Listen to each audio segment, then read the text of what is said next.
அங்கே ஒரு get together மாதிரி பழைய ஆட்களெல்லாம் வந்தாங்க. ரொம்ப சந்தோஷப்பட்டேன், கர்த்தர் பெரியவர்னு சொல்லிட்டு. பார்த்தாக்கா போகும்போதே பஸ்ஸில் தண்ணி குடிக்கிறேன், ஒரு ஹோட்டலுக்கிட்ட நிற்க வைக்கிறாங்க சாப்பிட்றதுக்கு. சாப்பிடல.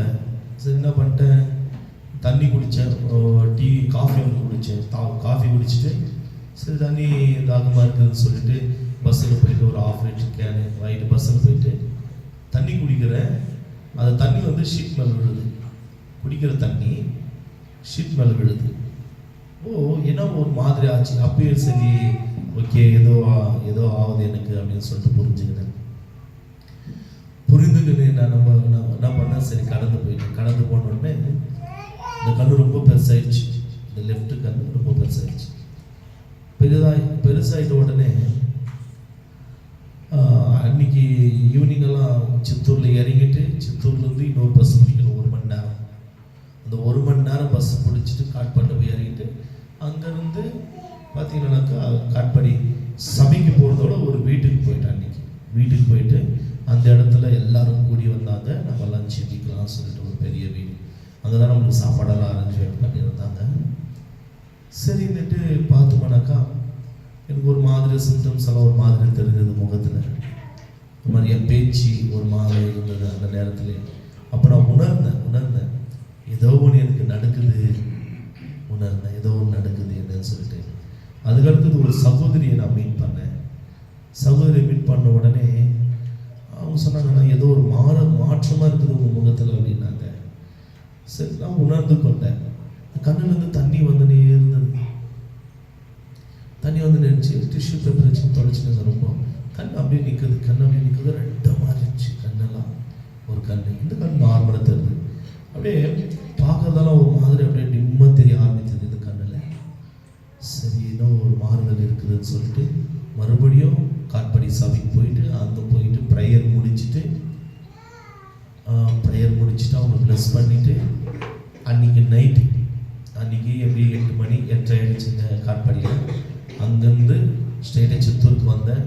சித்தூருக்கு வந்த உடனே அந்த பஸ்ஸில் வந்து பாருங்கள் 1 மணி நேரம் நைட்டு எல்லாம் காடு பகுதிங்க, இந்த ஃபாரஸ்ட் இடம், காற்று சில்லுன்னு அடிக்கும். உக்காந்துட்டேன் பஸ்ஸில். உக்காந்த உடனே அப்பவே எனக்கு ஒரு மாதிரி இந்த பக்கம் வாயெல்லாம் கொள்ள இருக்க மாதிரி.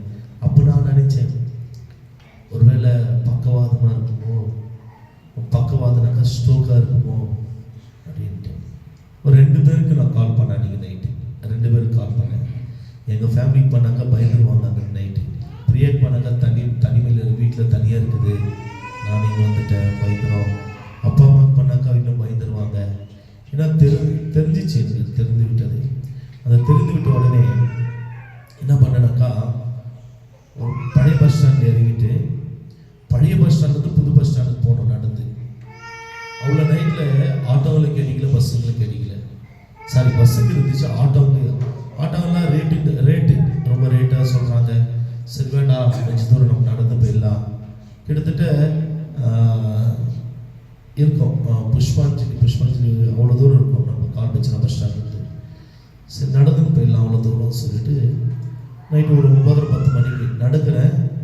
அப்போது வாயெல்லாம் ரொம்ப கோணலாக மாறிட்டு இது வரைக்கும் இருந்துச்சு. அப்போ எனக்கு தெரிஞ்சிச்சு. சரி என்ன பண்ணேன், ஆண்டவர் இருக்கார், ஆண்டுடைய ஊழியத்தை தானே நம்ம செய்தோம், நம்மளுக்கு ஒன்றும் நடக்காது. சரி ஆண்டுடைய ஊழியத்தை செய்துவிட்டு வந்திருக்கிறோம். இந்த வேலை மரணம் வந்தாலும் சந்தோஷம் தான், எனக்கு ஒன்றும் பிரச்சனை இல்லை. இந்த வேலை மரணம் வந்தாலும் பரலோகத்துக்கு சென்று விடுவேன், ஒன்றும் பிரச்சனை இல்லை அப்படின்னு சொல்லிட்டு ஒரு தைரியப்படுத்திக்கினே பஸ்ஸில் ஏறிட்டு அங்கேருந்து கடந்து வந்தோம். ஃபுல்லாக என் முகத்தில் எல்லாமே டோட்டல் மாறிவிட்டது, முகமே மாறிவிட்டது. அங்கேருந்து டின் ஃபேக்ட்ரி இறங்கினேன். கரெக்டாக 2:45 டின் ஃபேக்ட்ரி நான் இறங்கும்பொழுது டின் ஃபேக்ட்ரி இறங்கிட்டு அங்கேருந்து பார்த்தேன் கேஆர்புரம் வரைக்கும் ஒரு பஸ்ஸு வரல, ஒரு ஆட்டோக்கார் இல்லை. அங்கேருந்து நடந்து கேஆர்புரம் வரைக்கும் நடந்து போனேன். கிட்டத்தட்ட 3:10 ஆச்சு நினைக்கிறேன். 3:10க்கு பைக் எடுத்தேன். 3:30 கரெக்டாக வீட்டை வந்து சேர்ந்தேன். அதிகாலையில் 3:30 கரெக்டாக வீட்டை வந்து சேர்ந்தேன். வீட்டை சேர்ந்த உடனே கூட பிரியாக்கு சொல்லிக்கல, அப்பா அம்மாவுக்கும் சொல்லிக்கல, யாருக்கும் சொல்லல. சரி நேரம் வந்தேன். பிரியா சாப்பிட்றதுக்கு வாடா நீ போய் படுத்துருந்தேன். நேரம் கிச்சனில் போன செல்ஃபோனார் பார்த்தேன், மெசேஜ் தூக்கம் வரல, வந்த உடனே தூக்கம் வரல. கொஞ்சம் சவுண்ட் பண்ணி வச்சுக்கோங்க, மொபைல் சவுண்ட் பண்ணி வச்சுக்கோங்க. வந்த உடனே தூக்கம் வரல. அப்போ என்ன பண்ணேன், குழம்பு இருந்தது, சூப் பண்ணி கொஞ்சம் சாப்பிட்டு பார்த்துட்டு தூங்கிட்டேன். காலையில் எழுந்த உடனே அழகாமல் எழுந்து உக்காந்த உடனே ஜெனிட்டா கூப்பிட்டு என் பொண்ணை கூப்பிட்டேன், மகன் எழுந்துரு, மம்மியை கூப்பிட்டு அப்படின்னு. மம்மியை கூப்பிட்ட உடனே பார்த்துட்டு பிரியாவுக்கு ஒரு ஷாக்கிங். அதுக்கு அடுத்தது அப்பாவை வர வச்ச உடனே அப்பாவும் ஃப்ரீயாக தான் இருந்தார். ஏன்னா கர்த்தருக்குள்ள இருக்கிறோம் இல்லையா, கர்த்தருக்குள்ள இருக்குன்னா ஒரு துளி கூட பயம் இல்லை. ஆனால் நாங்கள் ஊழியத்தை நினச்சி ஒரு பக்கம், ஏன்னா இப்போ தானே நம்ம ஊழியத்தை இது பண்ணியிருக்கிறோம், கர்த்தாவே இதுதான் நம்முடைய ஊழியம் ஆரம்பித்திருக்கிறது காட்பாடி சபை அப்படின்னு சொல்லிட்டு இதெல்லாம் ஒரு சாட்சி உங்களுக்காக, அதனால் நான் அறிவித்துக் கொண்டிருக்கிறேன். அதுக்கு அடுத்தது அது ஒன்று தான் ஊழியத்தை குறித்து தான் என் மனசில் இயக்கம், வேறு எதை குறித்து இல்லை. அழைத்தவர் நீர் உண்மை உள்ளவர், என்னை வெட்கப்படுத்த நீங்கள் விட மாட்டீங்க சப்பா. அப்பா வந்தார், வீட்டிலேருந்து ஃபோன் பண்ணாங்க. ஃபோன் பண்ண உடனே அப்பாவோட நார்மலாக தான் சொன்னார், ஒன்றும் இல்லை, கொஞ்சம் வாய் இதாயிட்டுக்குது, தண்ணி குடிச்சாக்கா கொஞ்சம் லைட்டாக தண்ணி குடிச்சாக்கா சைடில் வருது, தைரியம் தான் சொன்னார், ஏன்னா வீட்டில் பயந்துருவாங்கன்னு சொல்லிட்டு. நானும் தைரியத்தோடு தான் பண்ணேன். குடும்பத்தில் எல்லாம் வந்த உடனே பார்த்து ரொம்ப பெஜாராகிட்டு ரொம்ப அழுதுட்டாங்க. சரி, திடீர்னு எனக்கு ஒரு ஃபோன் கால் வருது. இதுதான் கர்த்தர் நடத்துகிற நடத்துதல். நாங்கள் என்ன திரும்ப முடிவு பண்ணோம், நல்லா புரிஞ்சுக்கொள்ளுங்க. அப்பா நான் எல்லாரும் என்ன திரும்ப முடிவு பண்ணோம், எனக்கு மைண்டில் ஒன்று இருந்தது, பேப்டிஸ்ட் ஹாஸ்பிட்டலுக்கு போகலாம் அப்படின்னு சொல்லிட்டு. அதுக்கு அடுத்தது வேண்டாம், ரொம்ப செலவாகும். 2 மஞ்சுஸ்ரீ ஹாஸ்பிட்டலுக்கு போகலாம். ஓகே, மஞ்சுஸ்ரீ ஹாஸ்பிட்டலுக்கு போகலாம். அப்பா, பிரியா. அதுக்கு அடுத்தது நானும் ஒரு பக்கம் யோசித்தேன், வீட்டில் இருந்தெல்லாம் இந்த கிளினிக் இருக்குது, அதில் அரசா மரத்துட்டு ஒரு கிளினிக் இருக்குதுங்க, அமிர்தா டாக்டர்னு சொல்லிட்டு. சரி, நம்ம அங்கே போகலாம், ஏன்னா நம்ம எல்லாரும் அங்கே தான் நம்ம போகிறது. அது போனால் செட் ஆகிடுதுன்னு ஒரு நம்பிக்கை, போகலான்னு சொல்லிட்டு அந்த நேரத்தில் நாங்கள் பேசிட்டு அமர்ந்துருக்கிறோம். திடீர்னு எனக்கு ஒரு மழை, அந்த நேரத்தில் மழை 27ஆம் தேதி நல்ல மழை, 10 மணிக்கு நல்ல மழை. அப்போது எனக்கு திடீர்னு ஒரு ஃபோன் கால் வருது. நான் யாருக்குமே சபை மக்கள் கூட யாருக்குமே சொல்லலை, நான் ஒரே ஒரு பிரதர் தான் தெரியும், அவ்வளோதாங்க. அப்போது திடீர்னு ஒரு ஃபோன் கால் வருது, ஒரு ஆண்டிகிட்ட இருந்து, மேரி ஆண்டின்னு சொல்லிட்டு. அந்த ஆண்டிகிட்ட ஃபோன் பண்ண உடனே திடீர்னு பண்ணுறாங்க, அப்பா எப்படிப்பா இருக்காருன்னு கேட்குறாங்க. ஆண்டி நல்லா இருக்கா ஆண்டி. அப்போது என் மனசு சொல்லுது, நீ சொல்லு உங்ககிட்ட, நீ சொல்லு ஆண்டி, எனக்கு இந்த மாதிரி நடந்தது ஆண்டி. நல்லா புரிஞ்சுக்கொள்ளுங்க, ஆண்டவர் நடத்துகிற நடத்துதல் அவருடைய பிள்ளைகளே பயங்கரமா இருக்கும். தேவச்சம் நாம் பிளான் பண்ணது ஒன்று, மஞ்சுஸ்ரீ ஹாஸ்பிட்டல், அமிர்தா கிளினிக், அவ்வளோதான், வேற எங்க இல்லை. அதுக்கு அடுத்தது அவங்க திடீர்னு பார்த்தீங்கன்னாக்கா, நான் வராருன்னு சொல்றாங்க. ஆண்டி வேண்டாம், மழை தூரின்னு இருக்கு, வராதிங்க. இல்லை, நான் வரேன். மழையில நஞ்சுன்னு வந்துட்டாங்க. அவங்களுக்கும் உடம்பு சரியில்லை, கிட்டத்தட்ட 60 வயசுக்கு மேலே இருக்கும் அவங்களுக்கு, அந்த தாயாருக்கு. அப்போ இருக்கும் பொழுது பார்த்தீங்கன்னாக்கா மழையிலே நஞ்சின்னு வந்துட்டாங்க. அவங்களுக்கும் பார்த்தீங்கன்னாக்கா மழையில் காற்றுல வந்தாக்கா தலைநகரத்துக்கு மூச்செல்லாம் ஊதிக்கும், கைகாலெல்லாம் ஊதிக்கும், அந்த மாதிரி இரும்பல், அவங்களுக்கு இரும்பல் அந்த நேரத்தில். ஆனால் கர்த்தர் சரியாக கொண்டு வந்து அவங்க சொல்கிறாங்க, நீங்கள் எங்கே போவாதீங்க, இந்த மாதிரி நிமான்ஸ் டாக்டர் கோல்ஸ் ரோட்ல இருக்காரு, ஃபெஷன் டவுன்ல இருக்காரு அப்படின்னு சொல்லிட்டு நல்லா அட்வான்ஸ் எல்லாம் சொல்லிட்டு போனாங்க. கரெக்டாக அங்கே போனோம், பார்த்தா இதுக்கே ட்ரீட்மெண்ட் நடந்துன்னு இருக்காங்க. இந்த ஸ்ட்ரோக்குக்கே ட்ரீட்மெண்ட் நடத்துறவங்க, நரம்புக்கே ட்ரீட்மெண்ட் நடத்துறவங்க டாக்டர். சரி, நேரம் அவங்களுடைய அறிகுறியின் பிரகாரம் நாங்கள் கடந்து போயிட்டோம். போன உடனே தான் போயிட்டு போன உடனே டோக்கன் எடுத்தோம். டாக்டர் பார்த்து என்னப்பா அப்படின்னாரு. சார், இந்த நோவு எடுக்குது, இதுக்கு பின்பாக நோவு எடுக்குதுன்னு ஒரே ஒரு தான் சொன்னேன். கண்ணில் தண்ணி வருதா, இங்க நோவு, இங்க வலிக்குதா, ஆமா சார், இங்க வலி இருக்குதா, வாய் இப்படி இருக்குதா, சாப்பிட்டாக்கா, ஆமா அவர் ஏதோ சிலதெல்லாம் சொன்னார். ஆமா சார் சொன்னேன். கரெக்ட் சரியாக நடத்தினார். நான் இருந்தாங்க இங்க கிளினிக் இந்த ஹாஸ்பிட்டல் போயிட்டு நம்ம வேற மாதிரி ட்ரீட்மெண்ட் கொடுத்துட்டு இருப்பாங்க. ஒரு 10 நாள் விட்டு பிரியா உடம்பு சரியில்லைன்னு சொல்லிட்டு நான் கூட்டிட்டு போனேன். அவங்க என்னை பார்த்துட்டு நீங்க பழம்பனர் போயிடுங்க அப்படின்னாங்க. சரி பழம்பனர் போலாமா வேண்டாமா அப்படின்னு யோசித்தேன். பழம்பனர் போனாக்கா காருக்கு பெட்ரோல் போடணும், திரும்ப அங்கே வேற அவங்களுக்கு வேற ஃபீஸ் வேற கொடுக்கணும், அதெல்லாம் யோசித்தேன். சரி வேண்டாம் இப்போதுக்கு நம்மளுக்கு அப்படின்னு சொல்லிட்டு நான் அமைதியாயிட்டேன். இன்னொரு டைம் பார்த்துக்கலாம் நம்மகிட்ட பணம் இருக்கும்போது. எல்லாமே ஆண்டவர் சரியாக என்னை நடத்தி சரியாக கொண்டு போனார். கர்த்தருடைய பரிசுத்த நாமத்துக்கு மகிமை உண்டாகும். இது எப்படி சாத்தியம்னு சொல்லி பார்த்தா ஜெபம், ஜெபத்தினால்தான் இது சாத்தியமானது. ஒரு பக்கம் ஆண்டவர் சரியா கொண்டு போயிட்டாரு. டாக்டர்கள் அவங்க கொடுத்த மாத்திரை மருந்துகள் நம்மை குணப்படுத்தினதா? குணப்படுத்தியிருந்தாலும் கர்த்தர் அதன் மூலியமாக எனக்கு அற்புதத்தை செய்தார். எத்தனை பேர் தெரியுமா ஜெபங்கள், எத்தனை பேர் தெரியுமா உபவாசங்கள், எத்தனை பேர் தெரியுமா நீங்க சிந்தின அந்த கண்ணீர் துளிகள் தான் ஆளுடைய சமூகத்துக்கு முன்பாக அவருடைய பாத்திரத்துல போய் விழப்பட்டது. தேவச்சனமே எழுந்து ஆண்டவர் இந்த வேலையில சுகத்தோடு வைத்திருக்கிறார். பாருங்க எவ்வளவு ஆரோக்கியத்தோடு நான் இருக்கிறேன். இந்த வேலை எவ்வளவு பலத்தோடு இருக்கிறேன். உள்ள போட்டு வருவேன், மாஸ்க் போட்டுக்குவேன், வாய் ஒரு மாதிரி இருக்குதுன்னு சொல்லிட்டு வெக்கப்படுவேன். ஆனா எதுவுமே இல்லாத இன்னைக்கு ஆண்டவர் பரிபூர்ணமாக போன மாசம் 26ஆம் தேதி நடந்த சம்பவம் இந்த மாசம் கரெக்டா சரியாக 26ஆம் தேதி கர்த்தருடைய கிருபை பாருங்க.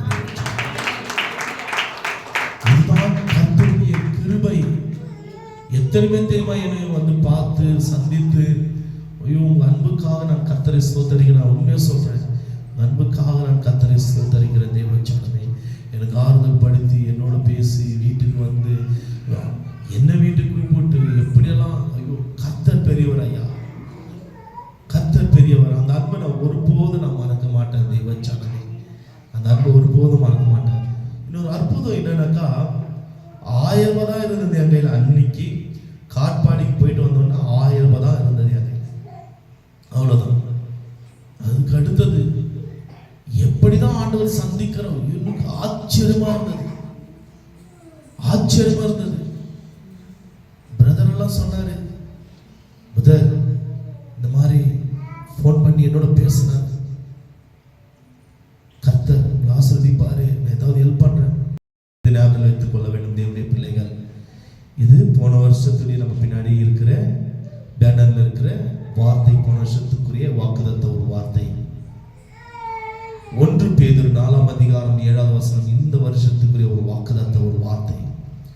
எப்படிப்பட்ட பிரச்சனைகள் சூழ்நிலைகளுக்குள்ள சிக்கி தவித்துக் கொண்டிருந்தாலும் எல்லாவற்றுக்கும் முடிவு சமீபமாயிற்று. எல்லாவற்றுக்கும் முடிவு சமீபமாயிற்று. அமைதியா இருக்க கூடாது. நான் நிறைய முறை சொல்லியிருக்கிறேன், யாரும் அமைதியா இருக்க கூடாது. தேவனுடைய ஆசீர்வாதத்தை பெற்றுக்கொள்ள வேண்டும். தேவனுடைய பிள்ளைகள் ஆண்டி ஒரு சாட்சி சொன்னாங்க, எவ்வளவு பெரிய ஒரு ஆசீர்வாதமான ஒரு வார்த்தை தெரியுங்களா? சுசிலாண்டி சொன்னது. நீங்கள் வந்து பாத்தீங்கன்னாக்கா தேவனுடைய பிள்ளைகள் யாபேசுடைய எல்லைகள் எப்படி விஸ்தாரமாக்கி கர்த்தர் ஆசீர்வதித்தார், அதே வண்ணமாக இங்க உள்ள ஒவ்வொரு தேவனுடைய பிள்ளைகள் ஆசீர்வாதத்தோடு இருக்க வேண்டும் என்றுதான் கர்த்தர் விரும்புகிறார். கர்த்தர் விரும்புகிறார். தேவச்சனமே உங்களுடைய எல்லைகளும் இந்த இடத்திலிருந்து இயேசுவின் நாமத்தினால் தேவச்சனமே இந்த வார்த்தையை நான் உரைத்துக் கொண்டிருக்கிறேன். உங்களுடைய எல்லைகளை கர்த்தர் ஆசீர்வதிப்பார். எல்லாம் பிரேயர் முடித்துட்ட உடனே அவங்க ஃபோன் பண்ணி பேசுறாங்க. பேசின உடனே நீங்க வந்து நாளைக்கு காசு வாங்கிக்கங்க, நீங்க வந்து காசு வாங்கிக்கங்க. எதுக்காக தெரியுமா? அவங்களுடைய ஆசீர்வாதம் இன்னும் ஒரு படி ஆசீர்வதிக்கப்பட. தேவச்சனமே அதுதான் நான் சொல்கிறேன். யார் யார் எந்தெந்த பிரச்சனையில நீங்கள் வந்திருக்கிறீர்கள், எந்தெந்த போராட்டத்தில் வந்திருக்கிறீங்க. நம்ம துக்கப்படலாம், நம்ம குடும்பத்தில் ஐயோ இன்னார் பின் வாங்கி இருக்கிறாங்களேன்னு சொல்லிட்டு தாயார் துக்கப்பட்டாங்க. என் பிள்ளைக்காக ஜெபித்துக் கொள்ளுங்க, பிள்ளைக்காக ஜெபித்துக் கொள்ளுங்க. ரொம்ப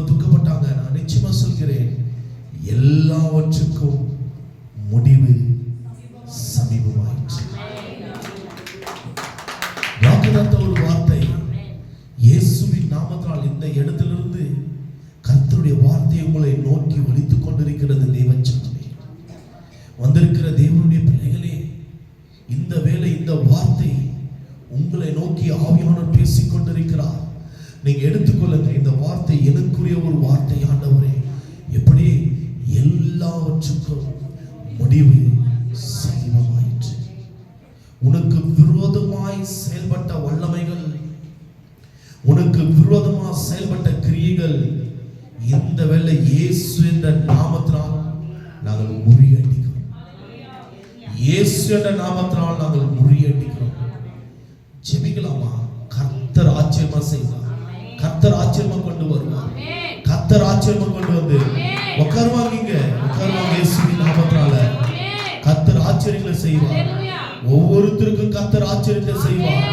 இந்த இடத்துல உள்ள எல்லாருக்கும் வந்திருக்கிற கடைசியிலிருந்து முன்பகுதியில் மத்திய பகுதியில் அமர்ந்திருக்கிற ஒவ்வொருத்தருக்கும் பேர் பேராக தனித்தனியாக நம் தேவனாகிய கர்த்தர் அவர் ஆச்சரியங்களை செய்ய அவர் வல்லவராய் இருக்கிறார். தேவச்சனமே, எப்படி தெரியுமா? வாக்குத்தத்தத்தை கொடுத்திருக்கிறார் நம் தேவனாகிய கர்த்தர். வாக்குத்தத்தத்தை கொடுத்திருக்கிறார். படிங்களா? அந்த வார்த்தை படிங்களா? glory, எல்லாவற்றுக்கும் முடிவு சமீபமாயிற்று. ஆகையால் தெளிந்த புத்தி உள்ளவர்களாயிருந்து ஜாக்கிரதை உள்ளவர்களாயிருங்க. யோசித்தேன், எனக்கு இவ்வளோ நாட்களா நான் விலகினப்பட்டிருந்த உண்மைதான். இந்த பின்பகுதி வலிக்கு எனக்கு இந்த பின்பகுதி வலி இருந்தது. அதனால தான் இந்த அதிகாலையில் நம்ம கொஞ்ச நாள் நம்ம நடத்திருந்தோம். ஒரு 4-5 நாள் நடத்தினோம். மறுபடியும் இந்த பின்பகுதி வலிக்க ஆரம்பித்தது. இப்பதான் எல்லாமே நார்மலாகி கொண்டு இருக்கிறது. தேவச்சனமே, ஒன்னே ஒன்று, இந்த கண்ணிலிருந்து லைட்டாக அப்படி தண்ணி வருது. அது இன்னும் 1 வாரம் 2 வாரம் அப்படிதான் இருக்குன்னாரு டாக்டர். சரிங்களா? கொஞ்சம் கொஞ்சமா அந்த தலைநோவும் பரவாயில்ல அளவுக்கு பெட்டர். கர்த்தருக்கு ஸ்தோத்திரம். ஆனா அந்த வார்த்தை பாருங்களா, ஜெபம் பண்ணுவதற்கு, அதாவது புத்தியுள்ளவர்களாய் இருந்து ஜெபம் பண்ணுவதற்கு ஜாக்கிரதை உள்ளவர்களாய் இருங்க. ஐயா, நீ யார் இல்லை என்று தவிக்காத. கர்த்தர் இருக்கிறார், இயேசப்பா இருக்கிறார். ஒடிந்த உள்ளங்களை பார்க்கிறவர் அவர் ஒருவர் தான். உடைய இருதயங்களை ஐயா நொறுக்கப்பட்டிருக்கலாம். இந்த வேளை நான் இந்த பிரச்சனையோடு வந்திருக்கிறேன். இந்த வேளை நான் இவ்வளவு போராட்டத்தோடு வந்திருக்கிறேன். இயேசப்பா, நான் யாரை நம்புவது, யாரை விடுவது என்று அறியாமல் நான் வாழ்ந்து கொண்டிருக்கலாம் என்று நீங்க நினைக்கலாம். தேவச்சனமே, உனக்காக கர்த்தர் இந்த வார்த்தையை கொடுத்திருக்கிறார். இது ஒரு வாக்குத்தத்த ஒரு வார்த்தை. நான் நிச்சயமா சொல்கிறேன், இந்த வார்த்தை உங்களை வெறுமையாய் விடாது. இந்த வார்த்தை உங்களை வெறுமையாக அனுப்பாது. இந்த வார்த்தை உங்களுக்குள்ள கிரியை செய்யும். இந்த வார்த்தை உங்களுக்கு விரோதமாக எழும்பின வல்லமைகளை முறியடிக்கும். இயேசுவின் நாமத்தினால், இயேசுவின் நாமத்தினால் உங்க குடும்பத்துக்கு விரோதமாக கட்டப்பட்டிருக்கிற எல்லா வல்லமைகளையும் இந்த வார்த்தை முறியடிக்கும். ஐயா, சரிங்களா? எல்லாவற்றுக்கும் முடிவு சமீபமாயிற்று. முடிஞ்சிச்சு, அவ்வளவுதான். எல்லாவற்றுக்கும் முடிவு சமீபமாயிற்று. போன மாசம் 26ஆம் தேதி கடைசி என்னுடைய பிரசங்கம் காட்பாடியில் எடுத்தது. இந்த மாசம் 26ஆம் தேதி பாருங்க, எல்லாவற்றுக்கும் முடிவு சமீபமாயிற்று. அற்புதத்தை செய்கிற தேவன், அற்புதத்தை செய்கிற தேவன், அற்புதத்தை செய்கிற தேவன். யாரிலேயே தவிக்காதீங்க. கர்த்தர் இருக்கிறார். கர்த்தர் இருக்கிறார் உங்களுக்கு. யாரிலேயே கண்கலங்காதீங்க. சொல்வதா சொல்லாமல் இருப்பதா, ஐயோ என் பிரச்சனைகளை நான் யாரிடத்துல சொல்வேன் என்று உடைய இருதயத்துக்குள்ளவே நீங்க தத்தளித்துக் கொண்டிருக்கலாம். ஐயா, உடைய இருதயங்களை ஆராய்ந்து அறிகிறவர் ஒருவர் இருக்கிறார். ரட்சகராகிய இயேசுவானவர் மாத்திரம்தான். நம்ம ரட்சகராகிய இயேசுவானவர் ஒருவர் மாத்திரம்தான். உங்களை ஸ்திரப்படுத்துகிறவர் அவர்தான். உங்களை பலப்படுத்துகிறவர் அவர்தான். உங்களை ஆறுதல் படுத்துகிறவர் அவர்தான். உங்களை தேற்றுகிறவர் அவர்தான். உங்களுக்கு ஒரு சமாதானத்தை கொடுக்கிறவர் அவர்தான். உங்க குடும்பத்துக்கு ஒரு சந்தோஷத்தை கொடுக்கிறவர் அவர்தான். ஐயா, நீ விழுந்து போயிருந்தாலும் உன்னை தூக்கி நிற்க வைக்கிறவர் அவர்தான். அவர்தான் இயேசுவானவர். தேவச்சனமே, கேடகமாக மாறப்போகிறார். உனக்கு ஒரு உயர்ந்த அடைக்கலமாக ஆண்டவர் மாறப்போகிறார். உனக்கு ஒரு கண்மலையும் கோட்டையுமாக ஆண்டவர் மாறப்போகிறார். நீ அறியாததும் எட்டாதமான ஆச்சரியங்களை என் தேவனாகிய கர்த்தர் நடத்த போகிறார். தேவச்சனமே, நீங்க அறிந்து கொள்ள போறீங்க. இது உண்மை. நீங்க அறிந்து கொள்ள போறீங்க. நீங்க ஒப்பு கொடுங்க. ஆண்டவரே, இந்த இடத்துல இன்னைக்கு அநேக பேர், அநேக சாட்சிகள், 5-6 பேர் நம்ம சாட்சி சொல்லி இருக்கிறோம். ஏன் தெரியுமா? நீங்க ஒப்பு கொடுங்க. ஆண்டவரே, இதே வண்ணமாக அடுத்த வாரம் நான் சாட்சி சொல்றேன். கரங்களை தட்டலாம், தவறு இல்லைங்க. இதே வண்ணமாக அடுத்த வாரம் நான் சாட்சி சொல்றேன். ஏசப்பா, நீ நாம மகிமைப்படணும். ஏசப்பா, நீ நாம மகிமைப்படணும். ஏசப்பா, எந்த பிரச்சனைகளா இருந்தாலும் கர்த்தர் ஒருவர் இருக்கிறார் ஐயா. எந்த போராட்டங்களா இருந்தாலும் ரட்சகர் ஒருவர் இருக்கிறார் ஐயா. நீ சோர்ந்து போகாதீங்க, நீங்க கண்கலங்காதீங்க. அப்பா இருக்கிறார் உங்களுக்காக. வழக்காட கர்த்தர் இருக்கிறார். உங்களுக்காக பரிந்து பேசுகிறவர் ஒருவர் இருக்கிறார். நீதி உள்ள நியாயாதிபதி உங்களோடு இருக்கிறார். உங்கள் கரத்தை பிடித்து விட்டார். உடைய கரத்தை பிடித்து விட்டார். எந்த மனுஷனுக்கு முன்பாக கண்ணீர் சிந்தாதீங்க. நான் அடிக்கடி சொல்வது ஒரே ஒரு வார்த்தை, கர்த்தருக்கு முன்பாக, கர்த்தருக்கு முன்பாக. பாருங்களா, புத்தி உள்ளவராயிருந்து ஜெபம் பண்ணுவதற்கு ஜாக்கிரதை உள்ளவராயிருந்த நாள்ல இருந்து வாங்க நம்ம ஜெபிக்கலாம். காலையில ஒரு கொஞ்ச நாள் நம்ம லீவ் போட்டிருந்தோம். அதாவது சில பலவீனங்கள், அதனால நம்ம பண்ண முடியல. காலையில் எழுந்த உடனே அந்த ஸ்தோத்திற்கு அதிகமாக ஸ்தோத்திரிக்க. காலையில் எழுந்த உடனே அதிகாலையில் எழுந்து ஸ்தோத்தரிக்கும் பொழுது தேவன் ஒரு அற்புதத்தையும் ஒரு விடுதலையும் ஒரு சமாதானத்தை அளிக்கிற தேவன். முதல்ல எழுந்த உடனே முதல் அவருக்கு தான், எல்லாமே முதல் அவருக்கு தான். அது எழுந்து முதல் அவர் நம்ம செலுத்தும் பொழுது ஆண்டவர் அற்புதமாக நம்மளை நடத்துவார். நம்மளை நடத்தினார் இது வரைக்கும், இனிமேலும் நடத்துவார். கொஞ்சம் எனக்கு இந்த தலைவலி இருந்தது, அதனாலதான் நான் அமர முடியல. காலையில பிரேயர்ல அமரலாமா நம்ம மறுபடியும்? கொஞ்ச நாள் தான் நம்ம அமர முடியல. சில நாட்கள் வாங்க 5 மணிலிருந்து 6 மணி வரைக்கும் ஆண்டவருடைய நாமத்தை மகிமைப்படுத்தலாம். நம்முடைய பாத்தீங்கன்னாக்கா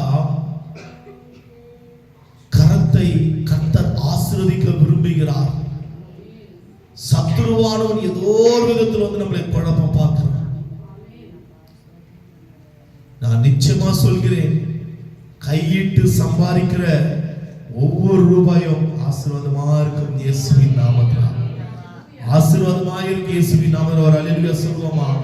ஒருவரும் வீணாய் செலவாகாது. இயேசுவின் நாமத்தினால் உங்களுக்கு முன்பாக கர்த்தர் இருக்கிறார்.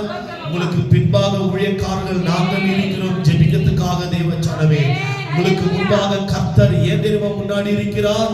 உங்களுக்கு முன்பாக கோணலானவைகளை செவ்வையாக்க உங்களுக்கு முன்பாக என் தேவனாகிய கர்த்தர் கடந்து போகிறார். உங்களுக்கு பின்பாக நின்று நாங்கள் ஜெபிக்கிறவர்கள் நாங்கள் இருக்கிறோம். தேவச்சனமே,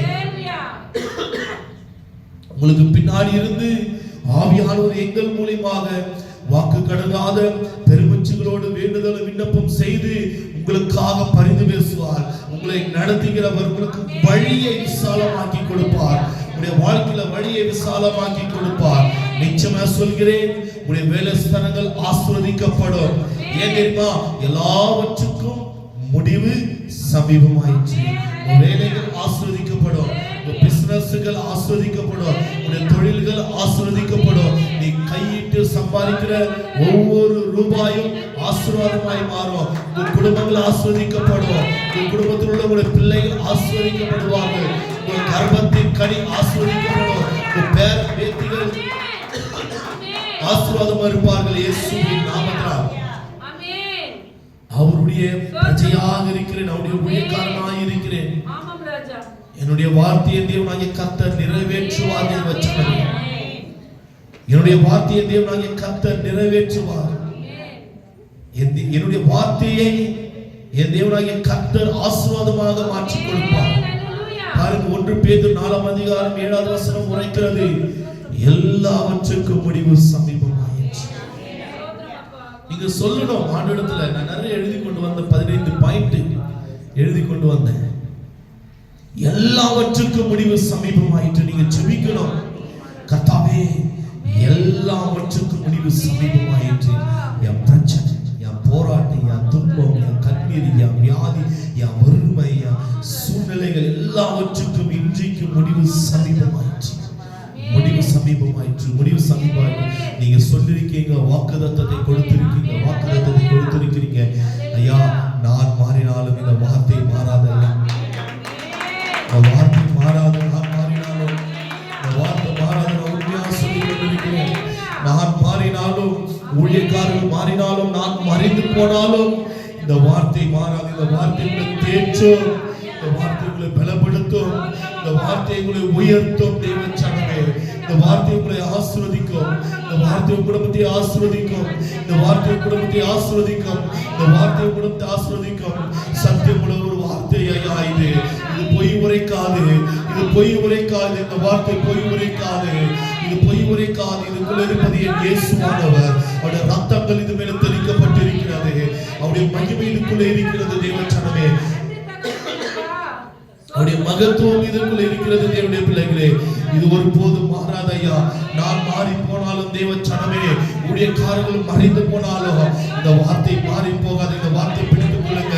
ஏசப்பா, என் குடும்பத்தை ஆசீர்வதிப்பேன்னு சொல்லியிருக்கிறீங்க, என் பிள்ளைகளை ஆசீர்வதிக்கிறேன்னு சொல்லியிருக்கிறீங்க, எல்லாவற்றுக்கும் முடிவு சமீபமாயிட்டு சொல்லியிருக்கிறீங்க. நான் இந்த பிரச்சனைக்குள்ள இருக்கிறேன், இந்த போராட்டத்துக்குள்ள நான் கடந்து கொண்டு இருக்கிறேன். இந்த பிரச்சனையினால மேற்கொள்ள முடியவில்லை. நீங்க சொல்லுங்க ஏசப்பா, எல்லாவற்றுக்கும் முடிவு சமீபமாயிட்டு நீங்க சொல்லியிருக்கிறீங்க. எல்லாவற்றும் முடிந்து போகட்டும் இந்த நாளிலே. எல்லாவற்றும் முடிந்து போகட்டும் இந்த நாளிலே. எல்லாவற்றும் முடிந்து போவதாக இந்த நாளிலே. எல்லாரும் அப்படியே எழுந்து நிற்கலாமா? எழுந்து நிற்கலாமா? எல்லாவற்றும் முடிந்து போவதாக இந்த நாளிலே. இயேசுவின் நாமத்தினால், இயேசுவின் நாமத்தினால், இயேசுவின் நாமத்தினால், இயேசுவின் நாமத்தினால்